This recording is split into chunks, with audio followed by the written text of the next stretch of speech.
Hey everyone, welcome to another episode of the Comic Wall.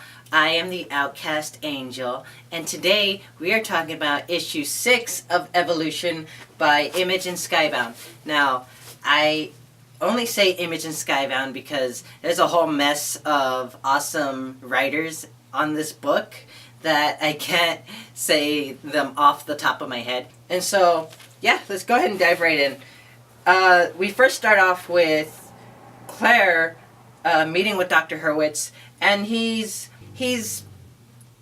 pulling some kind of gimmick here. He's tells her, "Tell me, Claire, with all doors open to you, which one will you enter? Who will you become?" And he's showing her. I'm not sure what this is exactly. It's like I see a camera there, and I guess these are canisters of like film or just packages of film or something. But they look too long and round to be film cartridges to me. Even Claire is like what are you talking about? Is this some kind of gift of the Magi?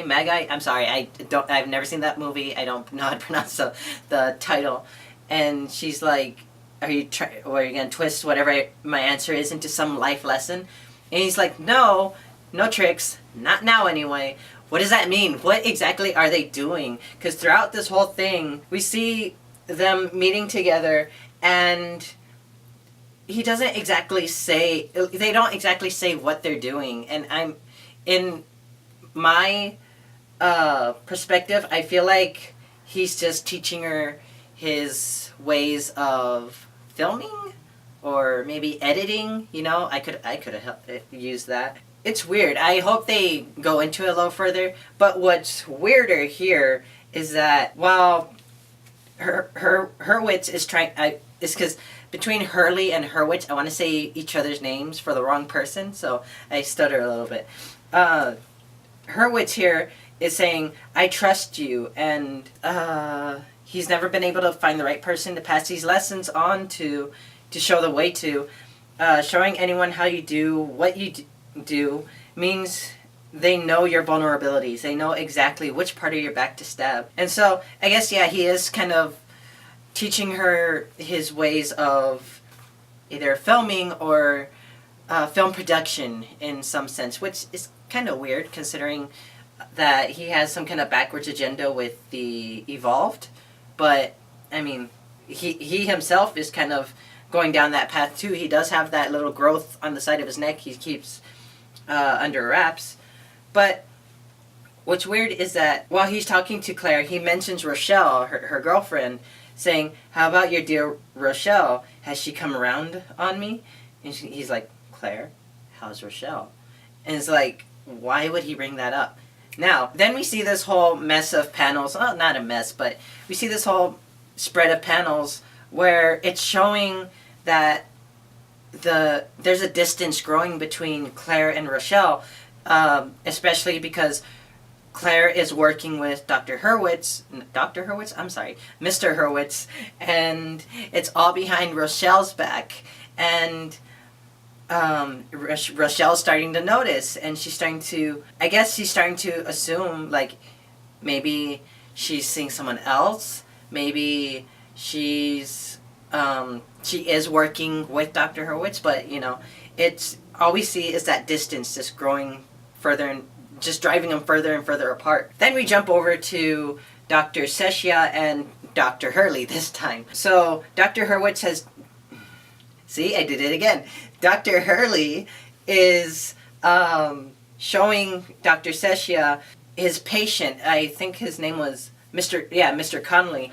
He's showing him Mr. Conley after he did something to him that brought this bug or this creature, the creature he's become, out of its disguise. And now he's just a mess of extra parts, different pieces. It's a whole mess. He's having a hard time there. And so Dr. Hurley is saying that he still is a human being. Say hello to the bug in all its glory. Mankind evolved. And this is where Dr. Seshia says, evolution is a grinding process. It takes thousands of years. Evolution doesn't make leaps like this. And Hurley says, now it's making up for lost time. All the changes we were meant to undergo and then some. And he goes into this weird rant where it's like, the world is poisoned, species dying off, humans have changed the fucking weather. Now we've pissed off 2.5 million years of change, and it's coming for us all at once. And so, you know, I doubt he really knows exactly what this is. But I mean, you know, he's a doctor, he has his own analysis, so, you know, I'll save my analysis for after medical school. So then, Dr. Sesha she's starting to be, of course she's slightly convinced about what's going on here, but she doesn't know how to comprehend it, I guess. Dr. Hurley is pretty set on hopefully bringing her into the fold, into having her help him figure out what to do to stop this infection, as they call it. So Dr. Hurley I got his name right. Dr. Hurley ends up setting off the fire alarm for the building, and so that sets off this creature that Mr. Conley has become. And so he takes a shotgun, he pulls out of nowhere, and he takes him out. He kills Mr. Conley. Stop with the doctors. So then they make a break for it, and Dr. Hurley takes Dr. Sesha back to his apartment or his house, or I'm pretty sure it's an apartment, and he says, I know you still don't want to believe, so I'm going to show you everything. Then you're going to help me solve this. And Dr. Sesha's she's not as confident in Dr. Hurley's, I guess, sanity at this point. Then we get thrown back to Quedlinburg, Germany, where Hannah and Juan have discovered that the streets are littered with the bodies of the evolved. And Hannah is distraught. She's pretty messed up about this, and she goes on saying they deserve their last rites. But then Juan is trying to, like, talk her out of this and saying, like, we need to leave, we need to get out of here. But she says that I'm not leaving them. These people went through something horrible and no one came for them. No one's helped them and no one cries for them. But Juan comes up saying, you're wrong. Their condition is further along, so it took me a while to notice. These people didn't die from their changes. They were shot. And so Juan says someone did come for them, so please, let's go. The last thing I want is for them to find you. And especially because of her condition. She has the same, a similar growth coming out of her back. And so she's set on giving these people their last rites, kind of eulogizing them. Is that the right word? And so Juan is saying, like, no, we can't put ourselves in the middle of this. We need to leave. We need to go. And so she breaks away saying, I'm a part of this. It's part of me. And if I'm changing into something like them, I won't be able to hide. But then she ends up, like, trying to show Juan, like remember, see this? And turns out that Hannah's infection is gone. It's not there anymore, and Juan describes it as just a scar. And even in this page, we see the design of that scar in a type of X fashion. And so it's confusing because, like, how did this happen? This hasn't exactly shown, especially with, like, Mr. Hurwitz and anyone else. I mean, maybe it is in remission, like Juan says, but why exactly? Like, I know the rest of the evolved can disguise themselves, but Hannah's not doing this willingly or consciously, you know? They end up ducking behind a car because they hear voices, and we see these three men, and these are the three men that took that German man's body, Stefan. They took his body, and they're back here. We see them here. And so Hannah wants to find answers. She's saying they're trying to hide all this, everything that's happening here. And then Juan brings up, no, look. And then right here we see that there's this whole mess of stuff going on. There's bodies, yes, but there's also living, evolved there with, I guess, a team of doctors. And Juan points out that that's a triage. I think they're helping them. And so this is weird because obviously, I mean, this isn't exactly the States, but this government or this health organization knows about their condition and their existence, and they're doing stuff to try and help them. I can't tell if maybe these other people, the men who took Stefan's body, are also evolved, but like I'm confused as to what's going on, because in the States, I mean, everything's going to hell in Dr. Hurley's point of view anyway. But you know, I wonder what's going on exactly, and I can't wait to see what happens in the next issue, of course. So then we get thrown back to Claire and Rochelle, they're meeting up at a coffee shop, and Rochelle has all of Claire's stuff, as if she's kicking her out. And even then, Claire's like, I know I've been lost in my own head for a while, but please, please, please, please don't do this. And then Rochelle's like, hold up, wait up. And so she ends up saying, I know something's going up, and I think you need to figure it out, so, you know, let's take some space from each other. She ends up probing into Claire, saying, how's Hurwitz? And so Claire tried to kind of divert that, and Rochelle says, no, I told you I'm not stupid. I can put two and two together, and I have.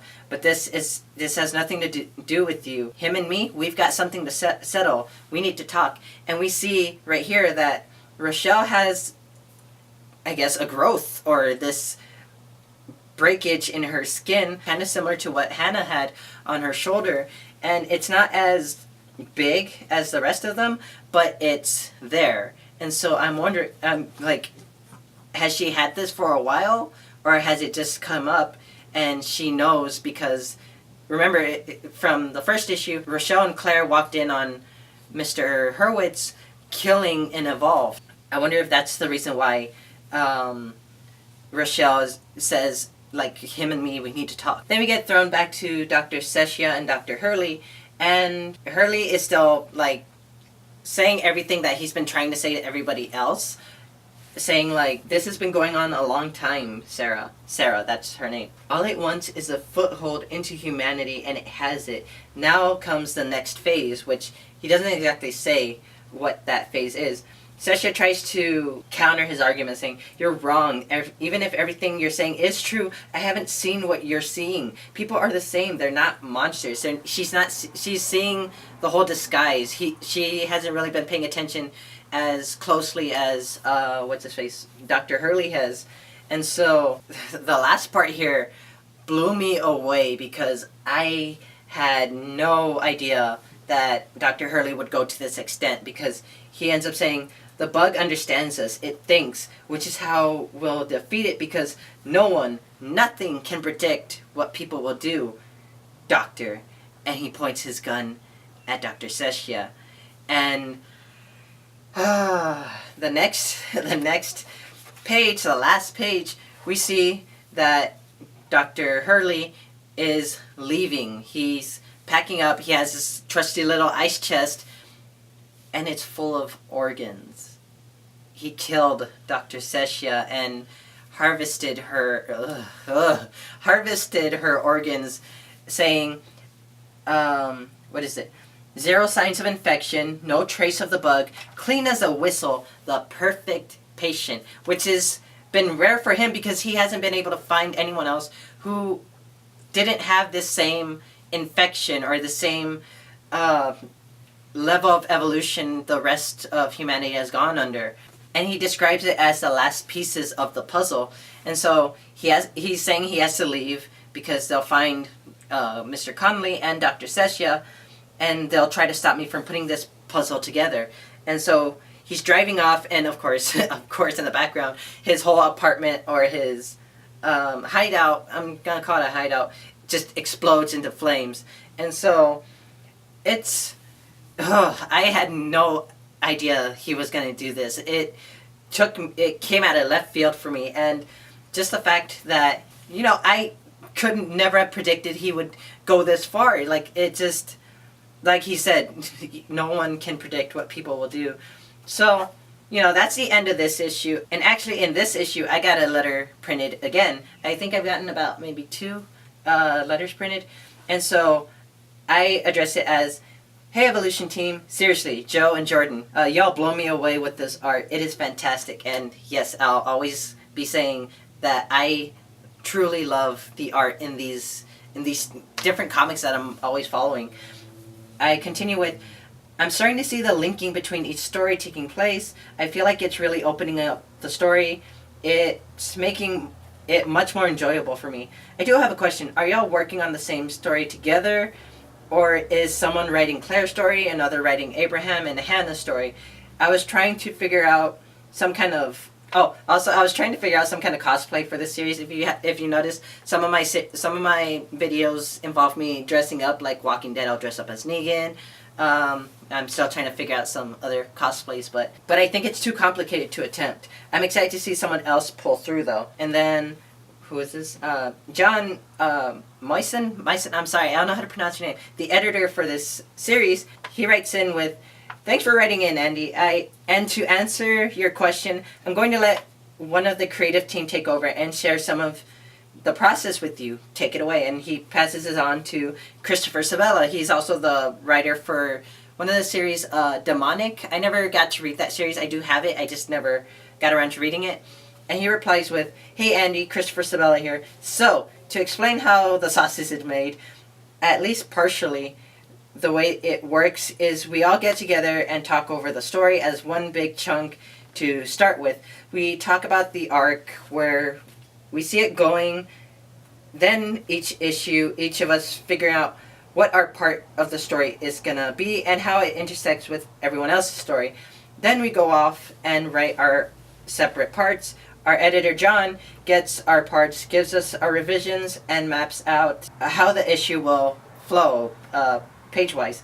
Since I've said this much, I'm not going to say who writes what. I figure there should be some mystery left, and I'm curious to see the guesses. I was so close. I almost had it.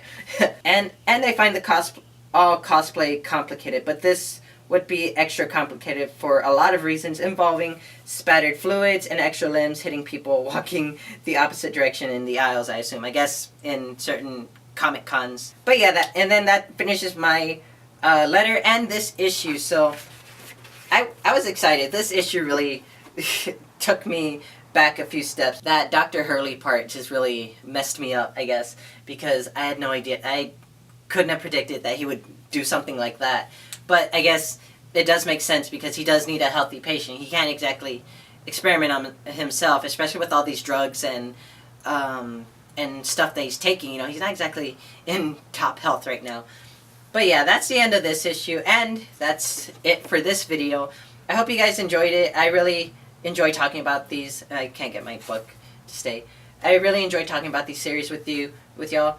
And yeah, if you guys liked it, drop a like down below, show the love. Hit that subscribe button to get more of my videos. Ring the bell to get notifications when I post new videos. And as always, thank you for watching, and I'll see you next episode. Bye.